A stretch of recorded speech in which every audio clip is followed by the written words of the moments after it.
Well, looking at me, I'm wearing a pullover, which means it's winter time, kind of cold.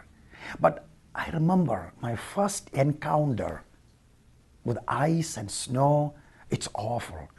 It was 1974 in Germany. And during those weeks there, I remember my first conversation with my father-in-law about cars, houses, and all kind of material things. Of course, Mr. Helmut Reichert, that's the name of my father-in-law. He traveled all over the world setting up factories for a mega company in Germany. Of course, he lived in America quite a lot.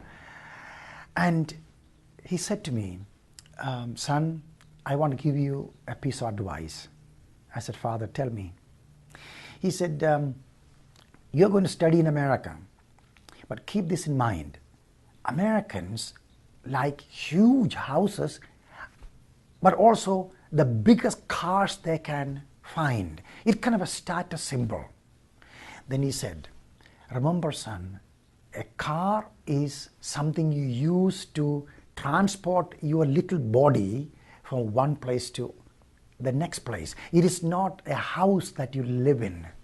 Don't waste a lot of money on buying cars to impress people. Of course, I landed in the United States later to go to college, and sure enough, I saw cars I never saw in my entire life. Maybe in pictures I saw, but I kind of felt like a little mosquito sitting on the top of an elephant. Well, as time went by, I too was tempted, horribly tempted, to buy some bigger cars, and I did buy a couple of them, just tell you the truth.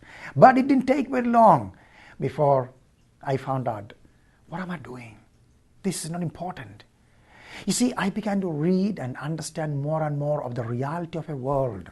Like half of the world will go to bed with empty stomach and naked bodies. Millions of children roaming in the streets without any food or care or no one to love them. And I looked at my life and I realized, yeah, my father-in-law's advice, it's a good advice. So I switched from bigger cars to little Volkswagen Bug.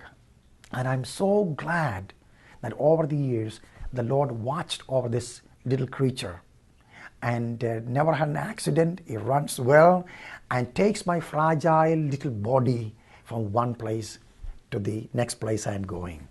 Well, here's a lesson. So much of our energy, our concentration, our resources, we give it, we spend it on things that really don't matter. But more than that, it just burdens us down so much. A.W. Tozer said this, materialism without any doubt is the worst enemy of godly life. If you want to walk with God, if we want to be His so completely and find peace and a sense of wholesomeness, don't let the stuff, the material things, become the reason for your joy. It's just a tyranny. It's a burden.